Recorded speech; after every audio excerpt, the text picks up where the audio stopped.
ಎಲ್ಲರಿಗೂ ನಮಸ್ಕಾರ.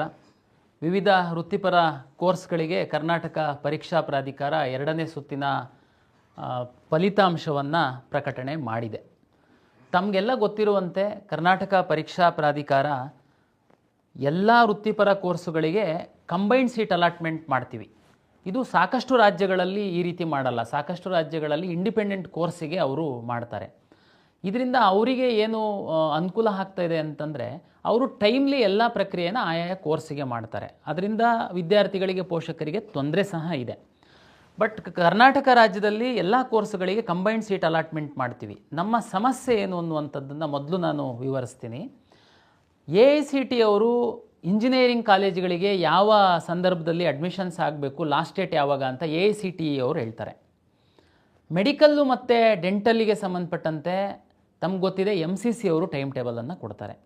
ಇದು ಎರಡನ್ನೂ ಅಲೈನ್ ಮಾಡಲಿಕ್ಕೆ ನಮಗೆ ಸಾಕಷ್ಟು ಸಮಸ್ಯೆ ಆಗ್ತಾಯಿದೆ. ಈ ಹಿನ್ನೆಲೆಯಲ್ಲಿ ನಾವು ಇಂಜಿನಿಯರಿಂಗಿಗೆ ಸಂಬಂಧಪಟ್ಟಂತೆ ಎಲ್ಲ ರೆಡಿ ಮಾಡ್ಕೊಂಡಿದ್ದರೂ ಸಹ MCC ಅವರು ಮೆಡಿಕಲ್ಲು ಡೆಂಟಲ್ಲಿಂದು ಟೈಮ್ ಟೇಬಲ್ ಕೊಡಲಿಲ್ಲ ಅನ್ನೋ ಕಾರಣಕ್ಕೆ ನಮ್ಮದು ಫಸ್ಟು ಸುತ್ತಿನ ಒಂದು ಫಲಿತಾಂಶ, ಅಡ್ಮಿಷನ್ಸ್ ಎಲ್ಲ ಡಿಲೇ ಆಯಿತು. ಅಂತಿಮವಾಗಿ ಅದು ಮುಗೀತು. ಕೊನೆಗೆ ಎರಡನೇ ಸುತ್ತಿನ ಫಲಿತಾಂಶಕ್ಕೆ ಸಾಕಷ್ಟು ಸಿದ್ಧತೆಯನ್ನು ನಾವು ಮಾಡಿಕೊಂಡ್ವಿ ಮತ್ತು ಅದಕ್ಕೆ ತಕ್ಕಂತೆ ನಾವು ನಿಮಗೆ ಬಿಟ್ವಿ. ನಾವು ಏನು ಹೇಳಿದ್ವಿ, MCC ಅವರು ಎರಡನೇ ಸುತ್ತಿನ ಮೆಡಿಕಲ್ಲು ಮತ್ತು ಡೆಂಟಲಿಗೆ ಸಂಬಂಧಪಟ್ಟಂತಹ ಫಲಿತಾಂಶ ಬಿಟ್ಟ ನಂತರ ನಾವು ಮಾಕ್ ರಿಸಲ್ಟನ್ನೇ ಬಿಡ್ತೀವಿ. ಅವರು ಫಲಿತಾಂಶವನ್ನು ಬಿಟ್ಟ ನಂತರ ಕ್ವಿಟ್ ಆಗಲಿಕ್ಕೆ ನಾವು ಅವಕಾಶವನ್ನು ಕೊಡ್ತೀವಿ. ಫ್ರೀಯಾಗಿ ಬೇರೆ ರಾಜ್ಯ ಮತ್ತು MCCನಲ್ಲಿ ಮೆಡಿಕಲ್ಲು ಮತ್ತು ಡೆಂಟಲ್ ಸೀಟ್ ಸಿಕ್ಕಿದ್ದಂಥವರು ಕ್ವಿಟ್ ಮಾಡ್ಕೊಳ್ತಾ ಹೋಗಿ ಏನು ಸೀಟ್ಸು ಅವೈಲಬಲ್ ಸಿಗುತ್ತೆ ಅದನ್ನು ಅದೇ ಸುತ್ತಿನಲ್ಲಿ ಹಾಕ್ಕೊಂಡು ನಾವು ರೀರನ್ ಮಾಡಿ ಎರಡನೇ ಸುತ್ತಿನ ಅಂತಿಮ ಫಲಿತಾಂಶವನ್ನು ಕೊಡ್ತೀವಿ ಅಂತ ನಾವು ಈ ಹಿಂದೆ ಭಾಳ ಸ್ಪಷ್ಟವಾಗಿ ತಮಗೆ ಹೇಳಿದ್ವಿ. ಮತ್ತು ಎರಡನೇ ಸುತ್ತಿನಲ್ಲಿ ಚಾಯ್ಸ್ 1 ಮತ್ತು ಚಾಯ್ಸ್ 4 ಮಾತ್ರ ಕೊಡ್ತೀವಿ ಅಂತ ಸಹ ಹೇಳಿದ್ವಿ. ಏನು ರೀಸನ್? ಸುಮಾರು ಜನ ಸೋಷಿಯಲ್ ಮೀಡಿಯಾದಲ್ಲಿ ಹೇಳಿದರು, ನೋನು ಈ ಹಿಂದೆ ಸಡನ್ ಅಂತ ರೂಲ್ ಚೇಂಜ್ ಮಾಡಿದ್ರಿ, ಮೂರನೇ ಸುತ್ತಿಗೆ ಅಪ್ಗ್ರೇಡೇಷನ್ ಆಗಬೇಕು. ಓಕೆ, ನಾವು ಅದನ್ನೂ ಹೇಳಿದ್ವಿ. ಚಾಯ್ಸ್ 1 ತಗೊಂಡು ಕಾಲೇಜಿಗೆ ಅಡ್ಮಿಷನ್ ಆದಂಥವರು ಮೂರನೇ ಸುತ್ತಿನ ಮಾಪಪ್ ಸುತ್ತಿನಲ್ಲಿ ನಾವು ಸೀಟ್ ಮ್ಯಾಟ್ರಿಕ್ಸನ್ನು ಪಬ್ಲಿಷ್ ಮಾಡ್ತೀವಿ. ಯಾವುದಾದ್ರೂ ಒಳ್ಳೆ ಕಾಲೇಜಲ್ಲಿ ನಿಮಗೆ ಬೇಕಾದಂಥ ಸೀಟ್ಸ್ ಇತ್ತು ಅಂತಂದರೆ ತಾವು ಅಪ್ಗ್ರೇಡೇಷನ್ನಿಗೆ ಅವಕಾಶ ಕೊಡ್ತೀವಿ ಅಂತಲೂ ನಾವು ಹೇಳಿದ್ವಿ. ಜೊತೆಗೆ ಆ ಕಾಲೇಜಿಗೆ ಸೇರಿದರೆ ಅಲ್ಲಿಂದ ನಿಮ್ಮನ್ನು ಫ್ರೀಯಾಗಿ ಅಲ್ಲಿಂದ ಕಾಲೇಜಿಂದ ಮೂವ್ ಆಗಲಿಕ್ಕೂ ಸಹ ನಾವು ಫೆಸಿಲಿಟೇಟ್ ಮಾಡ್ತೀವಿ ಅಂತ ಹೇಳಿದ್ವಿ. ಕೊನೆ ಮೂಮೆಂಟಲ್ಲಿ ಈ ಥರ ಮಾಡಿದರೆ ಮಾಪಪ್ ರೌಂಡಲ್ಲಿ ಸೀಟ್ ಸಿಗ್ತವೆ. ನಿಮಗೆ ಇನ್ನೊಂದು ನಾವು ಆ ಥರ ತೀರ್ಮಾನ ಮಾಡಿದ್ದಕ್ಕೆ ತಮಗೆಲ್ಲರಿಗೆ ಒಂದು ಕ್ಲಾರಿಟಿ ಕೊಡ್ತೀನಿ. ಈ ಹಿಂದಿನ ವರ್ಷಗಳಲ್ಲಿ ಏನಾಗ್ತಾಯಿತ್ತು, ಎರಡನೇ ಸುತ್ತಿನ ಒಂದು ಫಲಿತಾಂಶವನ್ನು ನಾವು ಪಬ್ಲಿಷ್ ಮಾಡ್ತಾಯಿದ್ವಿ, ಅಡ್ಮಿಷನ್ ಶುರು ಮಾಡ್ತಿರ್ಲಿಲ್ಲ. MCC ಅವರು ಪಬ್ಲಿಷ್ ಮಾಡ್ತಿದ್ರು. ಆವಾಗ ನಾವು ನಿಮಗೆ ಅವಕಾಶ ಕೊಡ್ತಾಯಿದ್ವಿ. MCCನಲ್ಲಿ ಹೋಗುವಂಥವ್ರು ಇಲ್ಲಿ ಬಂದು ಕ್ಯಾನ್ಸಲ್ ಮಾಡ್ಕೊಂಡು ಹೋಗಬೇಕು ಅಂತ. ಒಂದಷ್ಟು ಜನ ಬಂದು ಕ್ಯಾನ್ಸಲ್ ಮಾಡ್ಕೊಂಡು ನೀವು MCCಗೆ ಹೋಗ್ತಾಯಿದ್ರಿ. ಆ ಸೀಟು ಹಾಗೆ ಉಳಿತಿತ್ತು. ನಾವು ಅದನ್ನು ಎರಡನೇ ಸುತ್ತಿನಲ್ಲೇ ನಿಮಗೆ ಹಂಚಿಕೆ ಮಾಡ್ತಿರಲಿಲ್ಲ. ಆ ಸೀಟ್ಗಳನ್ನೆಲ್ಲ ನಾವು ಇಟ್ಕೊಂಡು ನಿಮಗೆ ಅಪ್ಗ್ರೇಡೇಷನ್ನಿಗೆ ಅವಕಾಶ ಕೊಡ್ತಾಯಿದ್ವಿ. ಮೂರನೇ ಸುತ್ತಿನಲ್ಲಿ ನಾವು ಅದನ್ನು ರನ್ ಮಾಡ್ತಾಯಿದ್ವಿ. ಆವಾಗ ಸುಮಾರು ಇಂಜಿನಿಯರಿಂಗ್ ಕಾಲೇಜವರು, ಟಾಪ್ ಇಂಜಿನಿಯರಿಂಗ್ ಕಾಲೇಜವ್ರು ಏನಾದರೂ MCCಗೆ ಬಿಟ್ಟೋಗಿತ್ತು ಅಂತಂದರೆ, ನೀವು ವೆಟರ್ನರಿಯವರು MCCಗೆ ಬಿಟ್ಟೋಗಿತ್ತು ಅಂತಂದರೆ ಮೂರನೇ ಸುತ್ತಿನಲ್ಲಿ ಅಪ್ಗ್ರೇಡ್ ಆಗುವಂಥ ಅವಕಾಶಗಳು ಜಾಸ್ತಿ ಇತ್ತು. ನಾನು ಈ ಸರಿ ಏನೋ ಹೇಳಿದ್ದೆ ನಿಮಗೆ ಇದಕ್ಕಿಂತ ಮೊದಲು, MCC ಅವರು ಎರಡನೇ ಸುತ್ತಿನ ಫಲಿತಾಂಶವನ್ನು ಪ್ರಕಟಿಸಿದ ನಂತರ ಇಲ್ಲಿಂದ ಕ್ವಿಟ್ ಮಾಡೋದಕ್ಕೆ ಅವಕಾಶ ಕೊಡ್ತೀನಿ. ಉದಾಹರಣೆಗೆ ಒಂದು 500 ಜನ, ಅದು ವೆಟರ್ನರಿ ಸಿಕ್ಕಿರೋರು ಇರ್ಬೋದು, ಟಾಪ್ ಇಂಜಿನಿಯರಿಂಗ್ ಕಾಲೇಜರು ಇರ್ಬೋದು, ಏಜಿದವ್ರು ಇರ್ಬೋದು, ಕ್ವಿಟ್ ಮಾಡಿ ಹೋದರೆ ಆ ಒಂದು 500 ಸೀಟನ್ನು ಎರಡನೇ ಸುತ್ತಲ್ಲೇನು ನಾವು ಮಾಕ್ ಅಂತ ಪಬ್ಲಿಷ್ ಮಾಡಿರ್ತೀವಿ, ಅದೇ ಸುತ್ತಿಗೆ 500 ಸೀಟ್ ಹಾಕ್ಕೊಂಡು ನಾವು ರೀರನ್ ಮಾಡಿ ಫೈನಲ್ ರಿಸಲ್ಟ್ ಬಿಡ್ತೀವಿ ಅಂತ ಅಂದಮೇಲೆ ನಿಮಗೆ ಮಾಪಪ್ಪಲ್ಲಿ ಎಲ್ಲಿಂದ ಸೀಟ್ ಸಿಗುತ್ತೆ? ಮಾಪಪ್ಪಲ್ಲಿ ಸೀಟ್ ಸಿಗ್ತಿದ್ದೇನೆ ನಾವು ಸೆಕೆಂಡ್ ರೌಂಡಲ್ಲಿ ಕ್ಯಾನ್ಸಲ್ ಮಾಡಿದವ್ರನ್ನ ಥರ್ಡ್ ರೌಂಡಿಗೆ ಹಾಕ್ಕೊಂಡ್ರೆ. ಬಟ್ ನಾನು ಸೆಕೆಂಡ್ ರೌಂಡಲ್ಲೇ ಆ ಸೀಟನ್ನು ಹಾಕ್ಕೊಂಡು ರೀರನ್ ಮಾಡ್ತೀನಿ ಅಂತ ಹೇಳಿದ್ದೆ. ಅದಕ್ಕೆ ಚಾಯ್ಸ್ 1 and 3 ಕೊಟ್ಟಿದ್ದೆ. ಆದ್ರೂ ಯಾರಾದರೂ ಬಿಟ್ಟು ಹೋದರೆ ಅಡ್ಮಿಷನ್ ಆದವರು ಅಪ್ಗ್ರೇಡಿಗೆ ಬರಬೇಕು ಅಂತ ಹೇಳಿದ್ವಿ. ಅದರಲ್ಲಿ ಯಾವುದೇ ಚೇಂಜ್ ಇರಲಿಲ್ಲ ನಮ್ಮದು. ಆದರೆ ನಾವು ಅಂದ್ಕೊಂಡಂಗೆ ಕೆಲವೊಮ್ಮೆ ಆಗಲ್ಲ. ತಮಗೆಲ್ಲ ಗೊತ್ತಿದೆ, ಅನಿರ್ದಿಷ್ಟಾವಧಿಗೆ MCC ಅವರು ಟೈಮ್ ಟೇಬಲ್ನ ಮುಂದೂಡ್ತಾ ಬರ್ತಾ ಇದ್ದಾರೆ. ಇಲ್ಲಿವರೆಗೆ 29ರಿಂದ ಅಂತೇಳಿದ್ರು, ಇಲ್ಲಿವರೆಗೆ ಯಾವುದು ಕ್ಲಾರಿಟಿ ಇಲ್ಲ. ಸೀಟನ್ನು ಹೆಚ್ಚು ಮಾಡ್ತೀವಿ ಅಂತೇಳಿ NMC ಅವರು ಹೇಳಿದ್ದಾರೆ ಅಂತೇಳಿ ಅವರೇ ನೋಟಿಫಿಕೇಷನ್ ಕೊಟ್ಟಿದ್ದರು. ಯಾವ ಕಾಲೇಜಲ್ಲಿ ಎಷ್ಟು ಸೀಟ್ ಹೆಚ್ಚಾಗುತ್ತೆ, ನಮ್ಮ ರಾಜ್ಯದ ಸೀಟ್ಗಳಿದಾವ ಅಂತನ್ನುವಂಥದ್ದು ನಮಗೆ ಇಲ್ಲಿವರೆಗೆ ಕ್ಲಾರಿಟಿ ಇಲ್ಲ. ಆದರೆ ನಮ್ಮಲ್ಲಿ ಸುಮಾರು 74-75 ಸಾವಿರ ಸೀಟ್ಗಳ ಇಂಜಿನಿಯರಿಂಗ್ ಸೀಟ್ಗಳನ್ನ ನಾವು ಅಲಾಟ್ ಮಾಡ್ತೀವಿ. ತಮಗೆಲ್ಲ ಗೊತ್ತಿದೆ. AICTE ಅವರ ಪ್ರಕಾರ ಸೆಪ್ಟೆಂಬರ್ 15ನೇ ತಾರೀಕು ಟೆಕ್ನಿಕಲ್ ಕೋರ್ಸಸ್ಸಿಗೆ ಅಡ್ಮಿಷನ್ ಲಾಸ್ಟ್ ಡೇಟು. ಅರ್ಥ ಮಾಡ್ಕೊಳ್ಳಿ. ಇನ್ನೂ ಒಂದು ಹೇಳ್ತೀನಿ, ತಮಗೆಲ್ಲ ಗೊತ್ತಿದೆ, ಎಲ್ಲ ಖಾಸಗಿ ಕಾಲೇಜುಗಳಲ್ಲಿ ಸಹ 45% ಇಂಜಿನಿಯರಿಂಗ್ ಸೀಟ್ಗಳನ್ನು ಸರ್ಕಾರಕ್ಕೆ ಬಿಟ್ಟು ಕೊಡ್ತಾರೆ.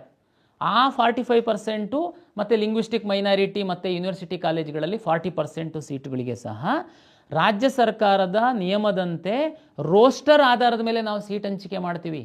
ಸರ್ಕಾರ ನಿಗದಿಪಡಿಸುವಂತಹ ಶುಲ್ಕಕ್ಕೆ ನಾವು ಅಡ್ಮಿಷನ್ ಕೊಡಬೇಕು ಅವರು. ಇದು ಖಾಸಗಿ ಕಾಲೇಜುಗಳ ಮತ್ತು ಸರ್ಕಾರದ ಮಧ್ಯೆ ಆಗಿರುವಂತಹ ಒಂದು ಒಪ್ಪಂದ.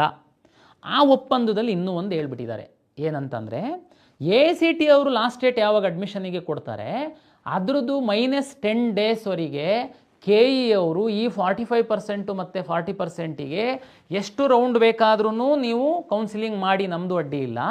-10 ಡೇಸು ಅಕಸ್ಮಾತ್ ನೀವು ತುಂಬೋದಕ್ಕೆ ಆಗಲಿಲ್ಲ ಅಂತಂದರೆ ಆ ಸೀಟ್ಗಳನ್ನು ನೀವು ಕಾಲೇಜಿಗೆ ಹಸ್ತಾಂತರ ಮಾಡಬೇಕು. ಅದನ್ನು ನಾವು ಕಾಲೇಜವರು ಹೇಗೋ ಹುಡುಕಾಡಿ ನಾವು ಹುಡುಗರಿಗೆ ತುಂಬಿಸ್ಕೊಳ್ತೀವಿ, ನಮಗಿಲ್ಲ ಅಂತಂದರೆ ಲಾಸ್ ಆಗುತ್ತೆ ಅನ್ನುವಂಥದ್ದು ಸರ್ಕಾರ ಮತ್ತು ಖಾಸಗಿ ಕಾಲೇಜುಗಳ ಒಕ್ಕೂಟದ ಮಧ್ಯೆ ಆಗಿರುವಂತಹ ಒಪ್ಪಂದ.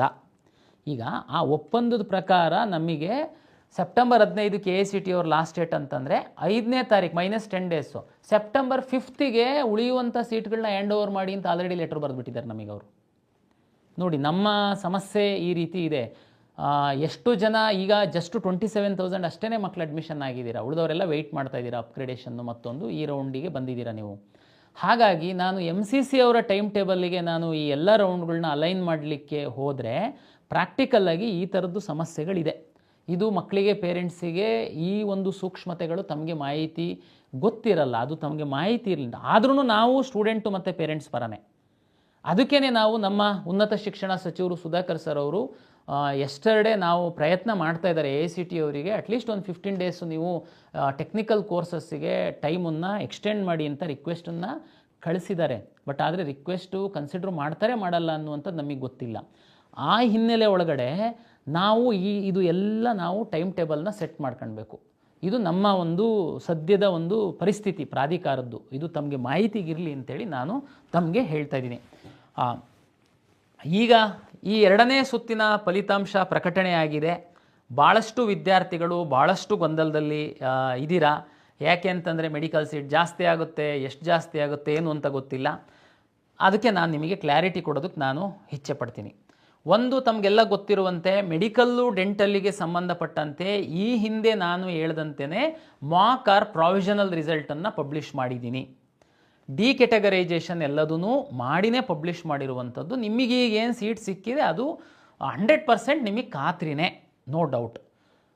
ಇನ್ನೂ ನಿಮಗೆ ಸೀಟು ಕರ್ನಾಟಕದ ಮೆಡಿಕಲ್ ಕಾಲೇಜುಗಳಲ್ಲಿ ಈಗಿರುವಂಥ ಕಾಲೇಜುಗಳಲ್ಲಿ ಸೀಟು ಜಾಸ್ತಿ ಆದರೆ, MCC ರಿಸಲ್ಟು ಪಬ್ಲಿಷ್ ಮಾಡಿದ ಮೇಲೆ ಕೆಲವು ಮಕ್ಕಳು ಬಿಟ್ಟೋದರೆ ಆ ಸೀಟ್ಗಳನ್ನೂ ಸಹ ನಾನು ಹಾಕಿಕೊಂಡು ಮಾರ್ಕ್ ಮತ್ತು ಪ್ರಾವಿಷನಲ್ ರಿಸಲ್ಟ್ ಈಗೇನು ಪಟ್ಟಿ ಪಬ್ಲಿಷ್ ಮಾಡಿದ್ದೀನಿ ಅದನ್ನು ನಾನು ರೀರನ್ ಮಾಡ್ತೀನಿ. ಅಂದರೆ ನೀವು ಮೆಡಿಕಲ್ ಸೀಟಿಗೆ ಪಡೆದಿರುವಂಥವರು ಇನ್ನೂ ಮೇಲಿನ ಸ್ಥಾನಕ್ಕೇ ಹೋಗ್ತೀರಾ, ಕೆಳಗೆ ಬರಲ್ಲ ಅಂತನ್ನುವಂಥದ್ದು ಅದು ಸತ್ಯ. ಯಾಕೆಂತಂದರೆ ನಾವು ಈಗ ಹೊಸದಾಗಿ ಏನು ಯಾರಿಗೂ ಒಳಗಡೆ ಬಿಡಲ್ಲ ಅನ್ನೋ ಕಾರಣಕ್ಕೋಸ್ಕರ ನಿಮ್ಮ ಸ್ಥಾನ ಅಂತೂ ಭದ್ರ ಆಗಿದೆ ಒಂದು ಸೀಟು ಅಂತನ್ನುವಂಥದ್ದು. ಈಗ ಆಯುಷು ಮತ್ತು ಉಳಿದಂಥ ಇಂಜಿನಿಯರಿಂಗ್ ಇತರೆ ಕೋರ್ಸ್ಗಳಿಗೆ ನಾವು ಏನು ಶುರು ಮಾಡ್ತಾಯಿದ್ದೀವಿ, ಈಗ ಅಡ್ಮಿಷನ್ ಪ್ರಕ್ರಿಯೆನ ಶುರು ಮಾಡಬೇಕು. ನನ್ನ ಈ ಹಿಂದಿನ KE ನಿರ್ದೇಶನದ ಪ್ರಕಾರ ಚಾಯ್ಸ್ 1 and 4 ಮಾತ್ರ ಇತ್ತು. ಅದು ಯಾಕೆ ಕೊಟ್ಟಿದ್ವಿ, ಯಾಕೆ ಅನಿವಾರ್ಯತೆ ಇತ್ತು ಅನ್ನುವಂಥದ್ದು ನಾನು ಈಗಾಗಲೇ ತಮಗೆ ಎಕ್ಸ್ಪ್ಲೈನ್ ಮಾಡಿದ್ದೀನಿ. ಅದೇ ಸ್ಟ್ಯಾಂಡನ್ನು ನಾವು ಮುಂದುವರಿಸುವಂಥದ್ದಕ್ಕೆ ಸಾಧ್ಯ ಇದೆಯಾ? ಇವತ್ತಿನ ಪರಿಸ್ಥಿತಿಯಲ್ಲಿ ನನಗೆ ಸ್ವಲ್ಪ ಕಷ್ಟ ಇದೆ. ಕಾರಣ ಏನು ಅಂತಂದರೆ, ಆಯುರ್ವೇದ ಕಾಲೇಜುಗಳದ್ದು ಸೀಟ್ ಮ್ಯಾಟ್ರಿಕ್ಸನ್ನು ಅವರು ಎಷ್ಟು ಪ್ರಯತ್ನ ಮಾಡಿದ್ರು ಅವರು ಕೊಟ್ಟರು, ಸೆಕೆಂಡ್ ರೌಂಡಿಗೆ ಫಸ್ಟ್ ಕೊಟ್ಟಿದ್ದಾರೆ. ಒಂದಷ್ಟು ನರ್ಸಿಂಗ್ ಕಾಲೇಜುಗಳು ಸಹ ಸೆಕೆಂಡ್ ರೌಂಡಿಗೆ ಅವರು ನಮಗೆ ಕೊಟ್ಬಿಟ್ಟಿದ್ದಾರೆ.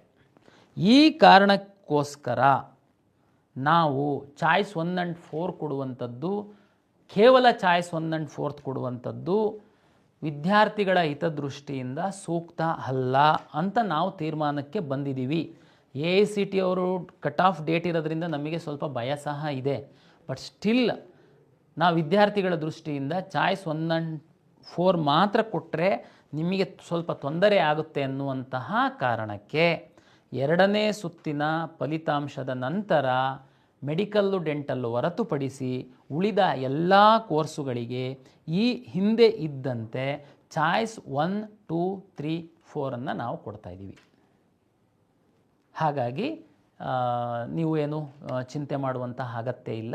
ಆದರೆ ಎಲ್ಲಿ ಜಾಗರೂಕರಾಗಿರಬೇಕು ಅಂತನ್ನುವಂಥದ್ದು ಪ್ರಾಧಿಕಾರದ ವತಿಯಿಂದ ಒಂದು ವಿನಂತಿ.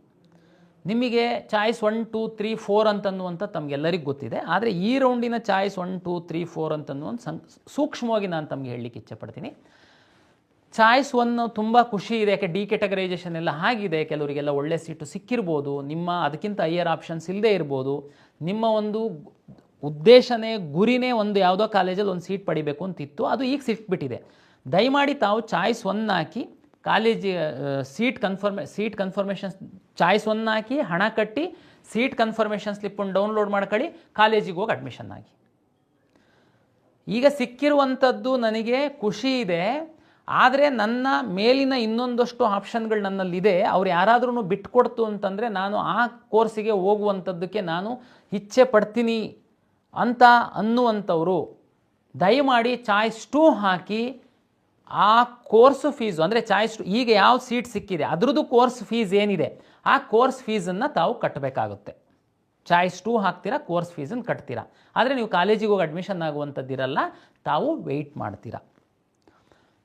ಚಾಯ್ಸ್ 3 ಆ್ಯಕ್ಚುಲಿ ಚಾಯ್ಸ್ 3 2ನೇ ರೌಂಡಲ್ಲಿ ಕೊಡುವಂಥದ್ದು ಆ್ಯಕ್ಚುಲಿ ಹೇಳಬೇಕು ಅಂತಂದರೆ ಹಿಂದಿನ ವರ್ಷದ ನಮ್ಮ ಅನುಭವದ ಪ್ರಕಾರ ಸೂಕ್ತ ಅಲ್ಲ. ಕೆಲವರು ತಮಾಷೆಗೋಸ್ಕರ ಚಾಯ್ಸ್ 3 ಹಾಕಿ ಏನೂ ಅವ್ರದ್ದು ನಮ್ಮ ಹತ್ರ ಇರಲ್ಲ, ಲಾಸ್ಟ್ ಮೂಮೆಂಟಲ್ಲಿ ಅವರು ಈ ಕಡೆ ರೆಸ್ಪಾಂಡ್ ಮಾಡದೇ ಇಲ್ಲದೆ ಕಾಲೇಜಿಗೆ ಸೀಟ್ ಬಿಟ್ಕೊಟ್ಟಂಥ ಉದಾಹರಣೆಗಳಿದ್ದಾವೆ. ಆದರೂ ಸಹ ನಾವು ಯಾರೋ ಕೆಲವರು ಮಾಡಿರುವಂಥದ್ದಕ್ಕೆ ಎಲ್ಲ ವಿದ್ಯಾರ್ಥಿಗಳಿಗೆ ನಾವು ಒಂದೇ ಸಮಾನವಾಗಿ ನೋಡುವಂಥದ್ದು ಸೂಕ್ತ ಅಲ್ಲ ಅಂತ ಅಂದ್ಕೊಂಡು ಚಾಯ್ಸ್ 3 ಸಹ ಕೊಡ್ತಾಯಿದ್ದೀವಿ. ಆದರೆ 10,000 ರೂಪೀಸ್ ಕಾಶನ್ ಡೆಪಾಸಿಟ್ ಕಟ್ಟಿ ಅಂತ ನಾನು ರಿಕ್ವೆಸ್ಟ್ ಮಾಡ್ತಾಯಿದ್ದೀನಿ. ಚಾಯ್ಸ್ 3 ಯಾರು ಹಾಕ್ತೀರಾ ಕಾಶನ್ ಡೆಪಾಸಿಟ್ ತಾವು ಕಟ್ಟಬೇಕು. ಚಾಯ್ಸ್ 1 ಹಾಕಿರೋರು ನಮ್ಮ ಲಿಸ್ಟಿಂದ ಹೊರಗಡೆ ಹೋಗಿರ್ತಾರೆ. ಚಾಯ್ಸ್ 2 ಹಾಕಿರುವಂಥವ್ರು ನೆಕ್ಸ್ಟು ಅಪ್ಗ್ರೇಡ್ ಆಗಲಿಲ್ಲ ಅಂತಂದರೆ ಆ ಸೀಟಿಗೆ ತಾವು ಹೋಗಿ ಅಡ್ಮಿಷನ್ ಆಗಲೇಬೇಕು. ಆವಾಗ ಯಾವುದೂ ಅವಕಾಶ ಇರಲ್ಲ ತಮಗೆ ಬಿಟ್ಕೊಡೋದಕ್ಕೆ. ಇಲ್ಲ ಅಂತಂದರೆ ನೀವು course fees plus 5 times penalty ಕಟ್ಟಿ ಸೀಟನ್ನು ಕ್ಯಾನ್ಸಲ್ ಮಾಡ್ಕೊಳ್ಳುವಂಥ ಪನಿಷ್ಮೆಂಟ್ ಇದೆ. ಚಾಯ್ಸ್ 3 ಹಾಕಿರೋರೆ 10,000 ಅಲ್ಲ ಕಟ್ಟನ, ನೋ, 10,000 ಕಾಶನ್ ಡೆಪಾಸಿಟ್ ಕಟ್ಟುವಂಥದ್ರ ಜೊತೆಗೆ ಚಾಯ್ಸ್ 3 ಅವರು, ಚಾಯ್ಸ್ 3 ಅಂದ್ರೇನು, ಈಗ ನಿಮಗೆ ಸಿಕ್ಕಿರುವಂಥದ್ದು ನಿಮ್ಮ ಖಾತೆಯಿಂದ ಸೀಟು ಬಿಟ್ಟು ಹೋಗುತ್ತೆ, ಉಳಿದಂಥ ಎಲ್ಲ ಆಪ್ಷನ್ಸ್ಗಳಿರುತ್ತೆ. 10,000 ಕೊಟ್ಬಿಟ್ಟು ಸುಮ್ಮನೆ ಕೂರುವಂಥದ್ದಲ್ಲ, ನೀವು ನೆಕ್ಸ್ಟ್ ರೌಂಡಲ್ಲಿ ಕಂಪಲ್ಸರಿ ಅಡ್ಮಿಷನ್ಸ್ ಇದೆ. ಹಾಗಾಗಿ ಚಾಯ್ಸ್ 3 ಹಾಕಿ 10,000 ಕೊಟ್ಟ ಮಾತ್ರಕ್ಕೆ ನೀವು ಸೇಫ್ ಅಂತಲ್ಲ. ತಾವು ದಯಮಾಡಿ ನಿಮ್ಮ ಲಾಗಿನ್ ಒಳಗಡೆ ಇರುವಂತಹ ಎಲ್ಲ ಆಪ್ಷನ್ಗಳನ್ನ ತಾವು ಪರಿಶೀಲನೆ ಮಾಡಿ. ನಿಮಗೆ ನಿಜವಾಗೂ ಈ ಕಾಲೇಜು ಸಿಕ್ಕಿದರೆ ಮಾತ್ರ ನಾನು ಹೋಗ್ತೀನಿ ಅನ್ನುವಂಥದ್ದನ್ನು ಖಾತ್ರಿಪಡಿಸ್ಕೊಂಡು ಅಂಥ ಕಾಲೇಜುಗಳನ್ನು ಮಾತ್ರ ತಮ್ಮ ಖಾತೆ ಒಳಗಡೆ ಲಾಗಿನ್ ಒಳಗಡೆ ಇಟ್ಕೊಳ್ಳಿ. ಸುಮ್ಮನೆ ಚಾಯ್ಸ್ 3 ಹಾಕ್ಬಿಟ್ಟು 10,000 ಕೊಟ್ಟು ನೀವು ಯಾವುದೋ ಫಸ್ಟ್ ರೌಂಡಲ್ಲಿ ಹಾಕಿರುವಂಥ ಎಷ್ಟೋ ಕಾಲೇಜ್ಗಳು ಇಷ್ಟ ಇದೆ ಇಷ್ಟ ಇಲ್ದಿರೋವೆಲ್ಲ ಇರ್ತವೆ. ನಮ್ಮ ಸಿಸ್ಟಮಿಗೆ ಏನು ಗೊತ್ತಾಗುತ್ತೆ, ನೀವು ಹಾಕಿರೋ ಆಪ್ಷನ್ ಮೇಲೆ ಪ್ರಿಯಾರಿಟಿ ಮೇಲೆ ಅಲರ್ಟ್ ಮಾಡ್ತೀವಿ. 3rd ರೌಂಡಿಗೆ ಬಂದಾಗ ನೋ ನನಗೆ ಅದೂ ಇಷ್ಟ ಇಲ್ಲ ಅಂತಂದರೆ 10,000 ರೂಪಾಯಿ ಫೋರ್ಫಿಟ್ ಮಾಡ್ತೀವಿ. ಜೊತೆಗೆ ನಿಮ್ಮದು ಆ course fees plus 5 times penalty ಹಾಕ್ತೀವಿ. ಇಲ್ಲ ನನಗೇನು, ನಾನು ಬರೋದೇ ಇಲ್ಲ ಈ ಕಡೆ, 10,000 ರೂಪಾಯಿ ಅಷ್ಟೇ ಇರುತ್ತೆ ಅಂತ ನೀವು ಅಂದ್ಕೊಳ್ಬೋದು. ಆದರೆ ನೀವು ಎಲ್ಲೂ ಹೋಗ್ಲಿಕ್ಕಾಗಲ್ಲ ಕರ್ನಾಟಕ ಪರೀಕ್ಷಾ ಪ್ರಾಧಿಕಾರ ಬಿಟ್ಟು. ನೀವು ನೆಕ್ಸ್ಟ್ ಇಯರ್ ಸಹ ಬರ್ತೀರ, ತಮ್ಗೆ ಗೊತ್ತಿರಬೇಕು. ಲಾಸ್ಟ್ ರೌಂಡಲ್ಲಿ ಸೀಟ್ ತಗೊಂಡು ಅಡ್ಮಿಷನ್ ಆಗಿಲ್ಲ ಅಂತಂದರೆ ಮುಂದಿನ ವರ್ಷ ನೀವು ಕೌನ್ಸಿಲಿಂಗಲ್ಲಿ ಭಾಗವಹಿಸುವಂಥದ್ದಕ್ಕೆ ಅವಕಾಶ ಇರಲ್ಲ. ಈ ವರ್ಷ ಹೋದ ವರ್ಷ ಸೀಟ್ ತಗೊಂಡು ಅಡ್ಮಿಷನ್ ಆಗಿಲ್ದಿರುವಂತಹ 1,600 ವಿದ್ಯಾರ್ಥಿಗಳಿಗೆ ಈ ವರ್ಷ ನಾವು ಬಾರ್ ಮಾಡಿದ್ದೀವಿ ಕೊನೆ ಸುತ್ತಿನಲ್ಲಿ. ಅಂಥ ಪರಿಸ್ಥಿತಿ ಬರುತ್ತೆ. ಅದಕ್ಕೆ ಚಾಯ್ಸ್ 3 ಹಾಕೋರು 10,000 ಕೊಟ್ಟರೆ ಮಾತ್ರ ಅಲ್ಲ, 10,000 ಕಾಶನ್ ಡೆಪಾಸಿಟ್ ಕೊಡೋದ್ರ ಜೊತೆಗೆ ನಿಮ್ಮ ಲಾಗಿನ್ನಲ್ಲಿರುವಂತಹ ಎಲ್ಲ ಕಾಲೇಜುಗಳನ್ನು ತಾವು ಒಮ್ಮೆ ಪರಿಶೀಲನೆ ಮಾಡಿ ನಿಮಗೆ ನಿಜವಾಗೂ ಸೀಟ್ ಸಿಕ್ಕಿದರೆ ಹೋಗ್ತೀನಪ್ಪ ನನ್ನ ಕಾಲೇಜಿಗೆ ಅನ್ನುವಂಥದ್ದನ್ನು ಮಾತ್ರ ತಾವು ಅಲ್ಲಿ ಬಿಡಬೇಕಾಗುತ್ತೆ. ಹಾಗಾಗಿ ಈಗ ಮುಂದಿನ 3-4 ದಿವಸ ನಾವು ಚಾಯ್ಸಿಗೆ ಮಾತ್ರ ಕೊಟ್ಟಿರ್ತೀವಿ, ದುಡ್ಡು ಕಟ್ಟಿರ್ತೀರ. ನೆಕ್ಸ್ಟು ಏನು ನಾನು ಕೌನ್ಸಿಲಿಂಗ್ ಪ್ರಕ್ರಿಯೆ ರೀಅರೇಂಜ್ ಮಾಡುವಂಥದ್ದಕ್ಕೆ ಬಿಡ್ತೀನಿ. ಆವಾಗ ಚಾಯ್ಸ್ 3 ಹಾಕಿರುವಂಥವರು ದಯಮಾಡಿ ಲಾಗಿನ್ ಆಗಿ ತಾವು ರೀಅರೇಂಜ್ ಮಾಡಿ ಪ್ರಾಪರಾಗಿ. ಚಾಯ್ಸ್ 2 ಹಾಕಿರುವಂಥವ್ರು ಅಷ್ಟೇ. ಚಾಯ್ಸ್ 2 ಹಾಕಿರ್ತೀರ, ಮೇಲ್ಗಡೆದು ಹೈಯರ್ ಆಪ್ಷನ್ ತಗೊಳುತ್ತೆ. ಮೇಲ್ಗಡೆ ನಿಮಗೆ ಯಾವುದಾದ್ರೂ ಇಷ್ಟ ಇಲ್ಲ ಅಂತಂದರೆ, ಈಗ ಸಿಕ್ಕಿರೋ ಕಾಲೇಜ್ಗಿಂತನೂ ಸ್ವಲ್ಪ ಅದು ವೀಕ್ ಇದೆ, ನನಗೆ ಆಸಕ್ತಿ ಇಲ್ಲ ಅಂತಂದರೆ ದಯಮಾಡಿ ತಾವು ಡಿಲೀಟ್ ಮಾಡೋದಕ್ಕೆ ಅವಕಾಶ ಇರುತ್ತೆ. ಅದನ್ನು ಬಿಟ್ಬಿಟ್ಟು ಈಗ ಚಾಯ್ಸ್ 2 ಹಾಕಿ ಆ ಕಡೆ ತಿರುಗಿ ನೋಡದೆ ಇಲ್ದಿರುವಂಥದ್ದು. ಆಮೇಲೆ ಸಿಕ್ಕಿದಾಗ ಓ ನೋ ಅದು ಚೆನ್ನಾಗಿಲ್ಲ ಅಂತ ಅನ್ನೋದಕ್ಕಾಗಲ್ಲ. ಹೈಯರ್ ಆಪ್ಷನ್ ನೀವೇ ಹಾಕಿರ್ತೀರ.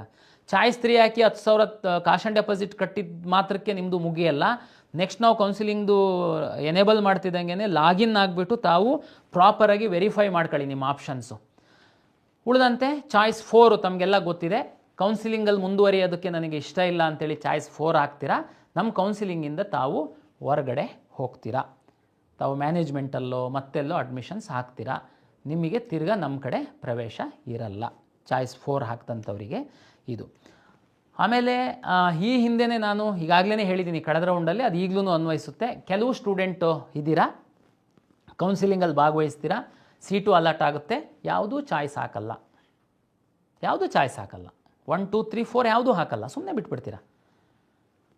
ಆಮೇಲೆ ಸ್ವಲ್ಪ ಹುಡುಗರು ಇಲ್ಲಿ KEಗೆ ಬರ್ತೀರಾ, ಎಲ್ಲ ಟೈಮ್ ಮುಗಿದ ಮೇಲೆ ನಾನು ಯಾವುದೂ ಚಾಯ್ಸ್ ಹಾಕಿಲ್ಲ, ಸುಮ್ಮನೆ ಅಲ್ಲಿ ಇರೋ ಕಡೆ ಎಲ್ಲ ಹೋಗಿ ಹೇಳ್ಕೊಂಡು ಓಡಾಡ್ತೀರಾ. ನೋಡಿ ನಂದು ಓಪನ್ ಆಗ್ತಾ ಇಲ್ಲ, ಸರ್ವರ್ ಎರರು ಏನಿಲ್ಲ, ಇಲ್ಲಿ KEನಲ್ಲಿ ನಮಗೆ ಹೆಲ್ಪ್ ಮಾಡ್ತಾ ಇಲ್ಲ ಅಂತ. ಆಮೇಲೆ ಫೈನಲಿ ನಮ್ಮ ಹತ್ರ ಬಂದು ನೋಡಿದರೆ ನೀವು ಕಳೆದ ಸುತ್ತಿನಲ್ಲಿ ಸಮಯದೊಳಗಡೆ ನಾವು 2-3 ಸರಿ ಎಕ್ಸ್ಟೆಂಡ್ ಮಾಡಿದರೆ ಸಹ ತಾವು ಯಾವುದು ಚಾಯ್ಸ್ ಹಾಕಿಲ್ಲ. ನಾವೇನೇ ನಿಮ್ಮನ್ನು ಹೊರಗಡೆ ಕಳಿಸ್ಕೊಟ್ಟಿದ್ವಿ. ಸುಮಾರು ಕಳೆದ ಸುತ್ತಿನಲ್ಲಿ 4,500 ವಿದ್ಯಾರ್ಥಿಗಳನ್ನ ನಾವೇನೇ ಹೊರಗಡೆ ಕಳಿಸ್ಕೊಟ್ಟಿದ್ವಿ. ಕೊನೆಗೆ ಸುಮಾರು ವಿದ್ಯಾರ್ಥಿಗಳು ಬಂದರು, ಜೆನ್ಯೂನ್ ಅಂತಂದ. ಕೊನೆಗೆ ಒಂದು 800ರಷ್ಟು ವಿದ್ಯಾರ್ಥಿಗಳು ಮತ್ತೆ ಅವರು 750 ಕಟ್ಟಿ ಲಾಗಿನ್ ಹಾಕೋದಕ್ಕೆ ಅವಕಾಶ ಮಾಡಿಕೊಟ್ವಿ. ಆದರೆ ಈ ಸುತ್ತಲ್ಲಿ ಖಂಡಿತ ನಾವು ಅದಕ್ಕೆ ಅವಕಾಶ ಮಾಡಿಕೊಡಲ್ಲ. ಸೀಟ್ ಸಿಕ್ಕಿರೋ ಎಲ್ಲ ವಿದ್ಯಾರ್ಥಿಗಳಿಗೆ 1 2 3 4 ಚಾಯ್ಸ್ ಕೊಡ್ತಾಯಿದ್ದೀವಿ. ದಯಮಾಡಿ ಚಾಯ್ಸ್ ಹಾಕಿ, ಇಲ್ಲ ಅಂತಂದರೆ ಚಾಯ್ಸ್ ಯಾವುದು ಹಾಕಿಲ್ಲ ನಾವೇ ನಿಮ್ಮನ್ನು ಹೊರಗಡೆ ಕಳಿಸ್ತೀವಿ. ಇನ್ನೊಂದು ಕೆಟಗರಿ ವಿದ್ಯಾರ್ಥಿಗಳಿದ್ದೀರಾ, ಚಾಯ್ಸ್ 1 ಹಾಕ್ತೀರಾ. ನಾವೇನು ಹೇಳಿದ್ದೀವಿ, ಚಾಯ್ಸ್ 1 ಹಾಕಿದರೆ ದುಡ್ಡು ಕಟ್ಟಿ ಸೀಟ್ ಕನ್ಫರ್ಮೇಷನ್ ಸ್ಲಿಪ್ಪನ್ನು ಡೌನ್ಲೋಡ್ ಮಾಡ್ಕೊಂಡು ನಿಗದಿತ ಸಮಯದಲ್ಲಿ ಕಾಲೇಜಿಗೆ ಹೋಗಿ ನಿಮ್ಮ ಒಂದು ಮುಖವನ್ನು ಸಿಸ್ಟಮಲ್ಲಿ ತೋರಿಸಿ ಲಾಗಿನ್ ಓಪನ್ ಆಗುತ್ತೆ, ನಿಮಗೆ OTP ಬರುತ್ತೆ, ಅದನ್ನು ತೋರಿಸಿ ಅಲ್ಲೇ ಅಡ್ಮಿಷನ್ ಪ್ರಕ್ರಿಯೆ ಮಾಡಿ ನಿಮಗೆ ಒಂದು ಅಡ್ಮಿಷನ್ ಆರ್ಡರ್ ಕೊಡ್ತಾರೆ. ಅಲ್ಲಿಗೆ ನಿಮ್ಮದು ಅಡ್ಮಿಷನ್ ಪ್ರಕ್ರಿಯೆ ಮುಗಿದಿದೆ ಅಂತ. ಕೆಲವು ವಿದ್ಯಾರ್ಥಿಗಳು ಚಾಯ್ಸ್ 1 ಹಾಕಿದ್ದೀರಾ, ದುಡ್ಡು ಕಟ್ಟಿಲ್ಲ, ದುಡ್ಡು ಕಟ್ಟಿದ್ದೀರಾ, ಸೀಟ್ ಕನ್ಫರ್ಮೇಷನ್ ಸ್ಲಿಪ್ ಡೌನ್ಲೋಡ್ ಮಾಡ್ಕೊಂಡಿಲ್ಲ, ಸೀಟ್ ಕನ್ಫರ್ಮೇಷನ್ ಸ್ಲಿಪ್ ಡೌನ್ಲೋಡ್ ಮಾಡ್ಕೊಂಡಿದ್ದೀರಾ, ಕಾಲೇಜಿಗೆ ಹೋಗಿಲ್ಲ. ಎಂತ ಮಾಡೋದು ನಾನು ಇಂಥವರಿಗೆ? ಇಷ್ಟು ಎಲ್ಲ ನಾವು ಎಜುಕೇಟ್ ಮಾಡಿದ್ದೀವಿ. ಸಾಕಷ್ಟು ಯೂಟ್ಯೂಬ್ ಚಾನಲ್ ಅವರು ಎಜುಕೇಟ್ ಮಾಡ್ತಾ ಇದ್ದಾರೆ. ಏನು ನೀವು ಚಾಯ್ಸ್ 1 ಹಾಕೋ ತನಕ ನಿಮಗೆ ಬುದ್ಧಿ ಇದೆ ಅಂತಂದರೆ ಅದ್ರ ಮುಂದಿಂದು ಹೋಗಬೇಕು ಅನ್ನುವಂಥ ಸಹ ನಿಮಗೆ ಜ್ಞಾನ ಇದೆ. ಆದರೆ ಯಾಕೆ ನೀವು ಈ ರೀತಿ ಮಾಡ್ತಾಯಿದ್ದೀರಾ ನನಗೆ ಅರ್ಥ ಆಗ್ತಾ ಇಲ್ಲ. ಅದಕ್ಕೆ ಈ ಸರಿ ಮತ್ತೆ ಎಚ್ಚರಿಸ್ತಾ ಇದ್ದೀನಿ.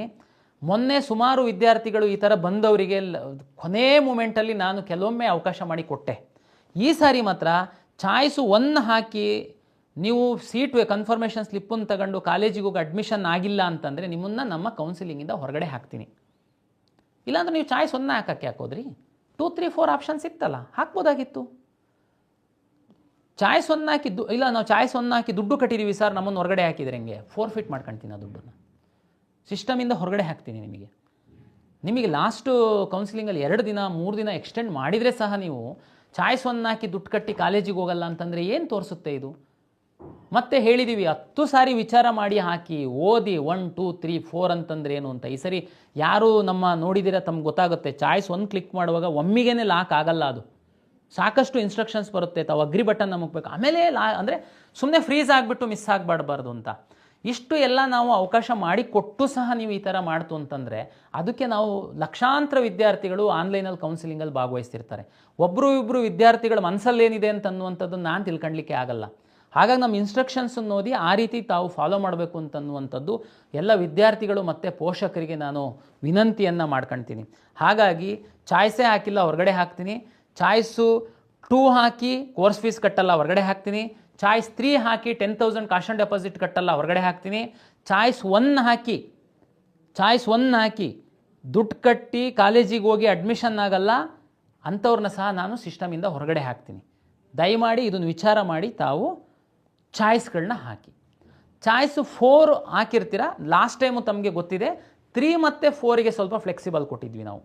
3 ಮತ್ತು 4 ಚಾಯ್ಸನ್ನು ಹಾಕಿದ್ದಂಥವರು ನಮ್ಮ ಲಾಸ್ಟ್ ಡೇಟ್ ತನಕ ತಾವು ಅದನ್ನು ಇಂಟರ್ಚೇಂಜ್ ಮಾಡ್ಕೊಳ್ಬೋದಾಗಿತ್ತು, ಅಥವಾ ಮತ್ತೆ ಮನಸ್ಸು ಬದಲಾಯಿಸಿ ತಾವು ಚಾಯ್ಸ್ 1 ಕಾಲೇಜಿಗೆ ಹೋಗ್ಬೋದಾಗಿತ್ತು. ಈ ಸಾರಿ 4ಗೆ ಮಾತ್ರ ಅವಕಾಶ ಕೊಡ್ತಾಯಿದ್ದೀನಿ. ಯಾಕೆಂದರೆ 1 2 3 ಮೂರಕ್ಕೂ ತಾವು ಹಣ ಕಟ್ಟಬೇಕಾಗಿರೋದ್ರಿಂದ ಅದನ್ನು ನಾನು ಮತ್ತೆ ಉಲ್ಟಾ ಸೀದಾ ಮಾಡೋದಕ್ಕೆ ಪ್ರಾಕ್ಟಿಕಲಿ ನಮಗೆ ಕಷ್ಟ. ಅದು ಆ ಕಾರಣಕ್ಕೋಸ್ಕರ ಯಾರಾದ್ರೂ 4 ಹಾಕಿ ತಾವು ಹೊರಗಡೆ ಹೋಗಿದ್ದಂಥವ್ರು ಮತ್ತೆ ಇಲ್ಲ ನಾನು ಅದೇ ಕಾಲೇಜಿಗೆ ಹೋಗಿ ಸೇರ್ತೀನಿ ಅಂತಂದರೆ ಲಾಸ್ಟ್ ಡೇಟ್ ಒಳಗಡೆ ತಾವು ಮತ್ತೆ ಲಾಗಿನ್ ಆಗಿಬಿಟ್ಟು ಚಾಯ್ಸ್ 1 ಹಾಕಿ ಏನು ಫಾರ್ಮಾಲಿಟೀಸ್ ಇದೆ ಮುಗಿಸಿ ಕಾಲೇಜಿಗೆ ಹೋಗುವಂಥ ಒಂದು ಫ್ಲೆಕ್ಸಿಬಿಲಿಟಿನ ನಾನು ಅವಕಾಶವನ್ನು ಮಾಡಿಕೊಟ್ಟಿದ್ದೀನಿ. ತಮಗೆ ಬಹುತೇಕ ಏನು ಗೊಂದಲ ಇಲ್ಲ ಅಂಥೇಳಿ ನಾನು ಭಾವಿಸ್ತೀನಿ. ಸಮಯ ತುಂಬ ಕಡಿಮೆ ಇದೆ. AICTE ಅವರು ನಮಗೇನಾದ್ರೂ ಟೈಮ್ ಎಕ್ಸ್ಟೆಂಡ್ ಮಾಡಲಿಲ್ಲ ಟೆಕ್ನಿಕಲ್ ಕೋರ್ಸಸ್ಸಿಗೆ ಅಂತಂದರೆ ನಮಗೆ ತುಂಬ ಕಡಿಮೆ ಸಮಯ ಇದೆ. ಹಾಗಾಗಿ ದಯಮಾಡಿ ನಾನು ಟೈಮ್ ಟೇಬಲ್ ಏನು ಕೊಡ್ತೀನಿ ಆ ಟೈಮ್ ಟೇಬಲ್ಲಿಗೇ ತಾವು ಸ್ಟಿಕನ್ ಆಗಿ ದಯಮಾಡಿ ಆ ಟೈಮ್ ಟೇಬಲ್ ಒಳಗಡೆ ತಾವು ಎಲ್ಲ ಪ್ರಕ್ರಿಯೆಯನ್ನು ಮಾಡ್ತೀರಾ ಅಂಥೇಳಿ ನಾನು ಭಾವಿಸಿದ್ದೀನಿ.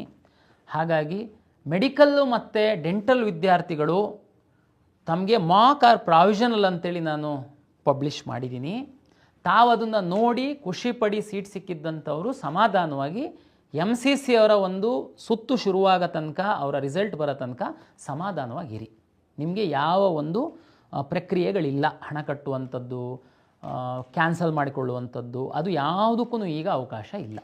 MCC ಅವರು ಏನು ಇದು ನಮ್ಮದು ಮಾಕ್ ಆ್ಯಂಡ್ ಪ್ರಾವಿಷನಲ್. ಆ್ಯಕ್ಚುಲಿ ನಾವು MCC ಅವರು ಟೈಮ್ ಟೇಬಲ್ ಬಂದಮೇಲೇ ಮಾಡಬೇಕು. ಬಟ್ ನಾವು ಕಂಬೈನ್ ಮಾಡಲಿಕ್ಕೂ ಕರ್ನಾಟಕದಲ್ಲಿ ನಾವು ಮಾಡಿ ಅದಕ್ಕೆ ಮಾಕ್ ಆರ್ ಪ್ರಾವಿಷನಲ್ ಅಂತ ಹೇಳಿದ್ದೀವಿ ಮೆಡಿಕಲ್ ಮತ್ತು ಡೆಂಟಲ್ ಅವರಿಗೆ.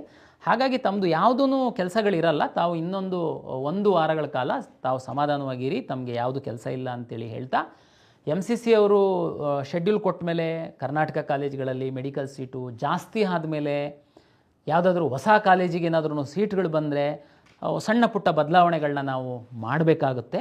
ಅದನ್ನು ಖಂಡಿತ ನಾನು ತಮಗೆ ತಿಳಿಸ್ಕೊಡ್ತೀನಿ. ವಿವರವಾದ ಒಂದು ಮಾರ್ಗಸೂಚಿಗಳನ್ನು ನಾನು ಪ್ರಕಟಿಸ್ತೀನಿ.